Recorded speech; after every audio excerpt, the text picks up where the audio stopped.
Hey guys, Budget Bill here, bringing you a deck profile today. As you can see, this profile will be Magical Muskets, which is my current main deck of this format. So let's get right into it. So we run 3 Magical Musket Casper. It's the bread and butter of the deck. It searches out everything that you need. In general, good card. It's also a good blocker, which could come up sometimes. We run 3 Starfire. Starfire is just generally good for accessing Casper if you need him, or Doctor for a recovery play. It's just a good card. You can also make rank 4s with Instant Fusion, which is important, or Mind Control can come up. We've run 2 Doctor. This is a good recovery play for the deck.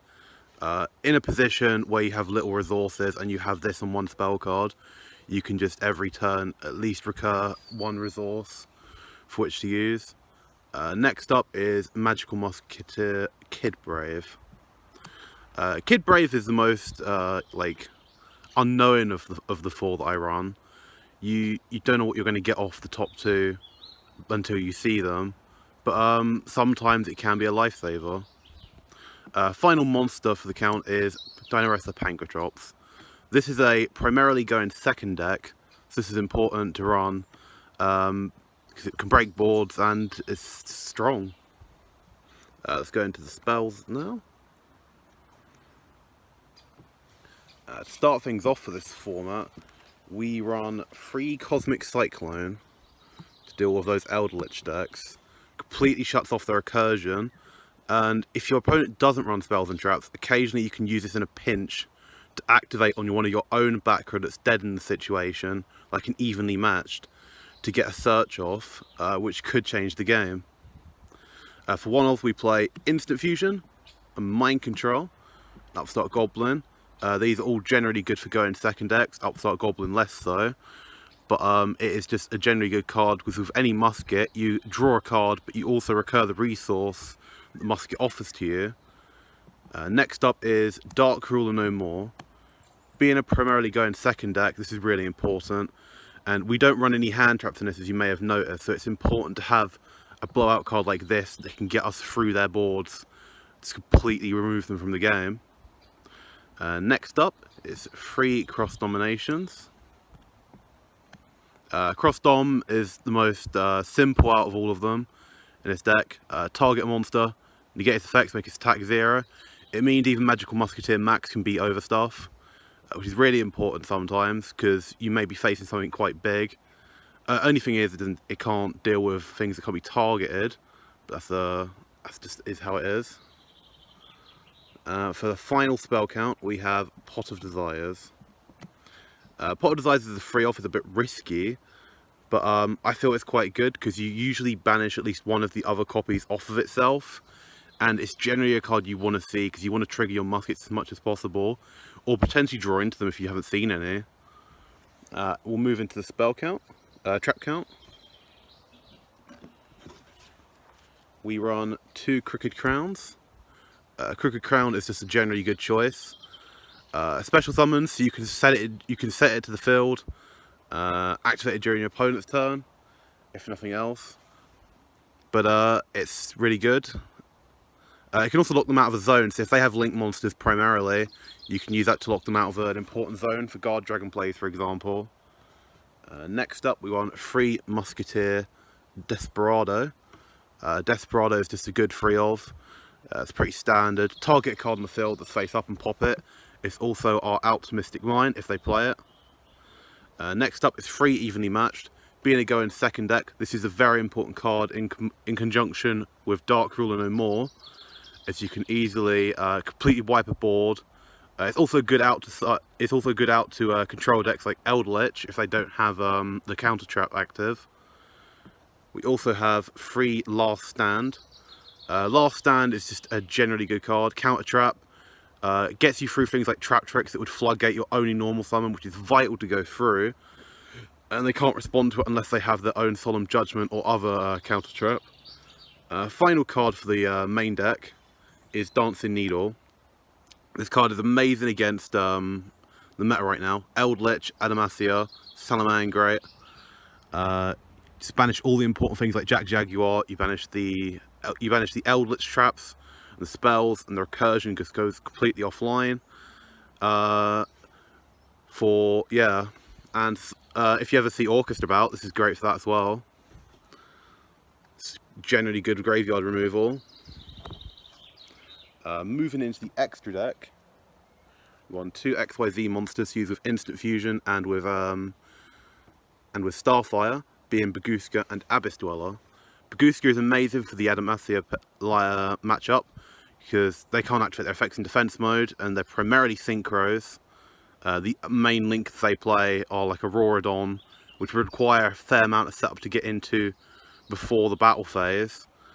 So it's generally good. Abyss Dweller is another good one for this format, for Eldritch, and for Block Dragon, just Salamangreat, Orcust, amazing card. We then run quite a heavy link lineup. Gravity Controller, for use with instant fusion, also can't be destroyed by battle with things not in the extra monster zone, so it's good to keep on the field as a defender. We run Borrelsword and Ningirsu. Borrelsword for ending out games if they have loads of back row which they can't use or is simply dead. Borrelsword is amazing because you summon it with max. You summon all the materials for it and you go Ningirsu along the way and other such cards. If you get stopped, Ningirsu is amazing, non-targeting removal. Get something like an evenly matched that's dead out of your back row and send one of their cards to the graveyard. Something like important. We run then a Nightmare package of Unicorn, Phoenix and Cerberus. Generally they're all quite good. It's somewhat likely you'll get the co-linked effect off because you'll summon max, and if you use the spell and trap to summon monster effect, you'll get at least enough materials out generally to summon Cerberus or Phoenix, which you could then turn into Unicorn with the max afterwards.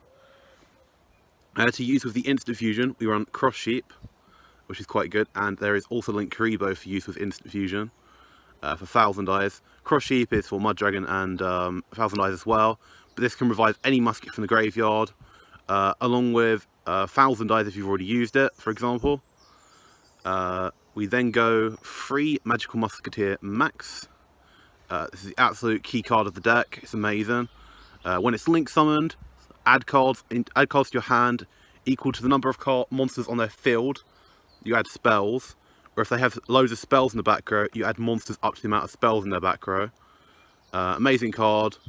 It also allows you to activate spells and traps from your hand, which is amazing. That's the best card of the deck, hands down. We then the instant fusion cards, being Mud Dragon and 1000 Eyes. Mud Dragon is good if you get it out early and you call light. You can prevent a lot of targeting, which might be difficult to deal with otherwise, like Altergeist, for example. 1000 Eyes is good for the Subterra matchup. If it comes up, they can't change your monster to face down position except 1000 Eyes, so you can generally play through most of their negations and play through that. So that's really good. Also just good for targeting the steal and stuff, of course.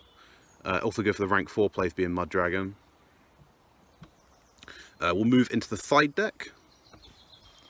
So the side deck, we start off with 2 Compulsory Evacuation Device and a Solemn Judgment.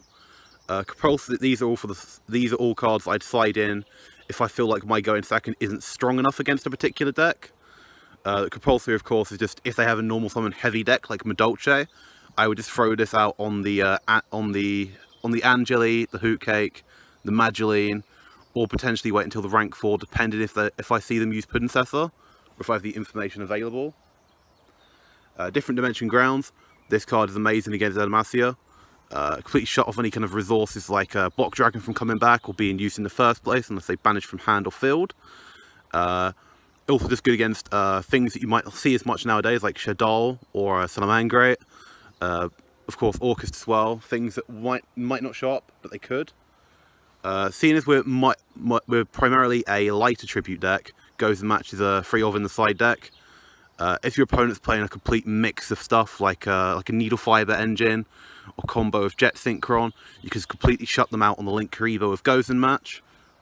So that's quite a good card for that. And it prevents a lot of mixed decks, of course. We run 3 Nibiru in the side as well. Nibiru is important for the side if your opponent's run a very combo heavy deck. I wouldn't run it in the main though, however, simply because if they're not running a combo heavy deck, stuff like Evenly Matched is a lot better for that, because it can deal with control and combo. But yeah, Nibiru is a very strong card for the side. I'd side it in if I wasn't sure if I could deal with what they were doing with Dark Ruler and just evenly. Final card is Dimension Shifter. This card is really important for the meta right now. All the meta contenders like Orcust, Shadol, Invoked, upcoming ones like Dragma, for example, they all require use of their extra deck and graveyard in conjunction with each other. So this card completely shuts that down. Of course, Adamasya and Eldritch are also affected by this tenfold. It's generally a very strong card against them. It does hurt us, but it hurts them a lot more than us, which is important. That's the trade-off of it. This has been my my deck profile for Magical Musketeers. Hope you've enjoyed it.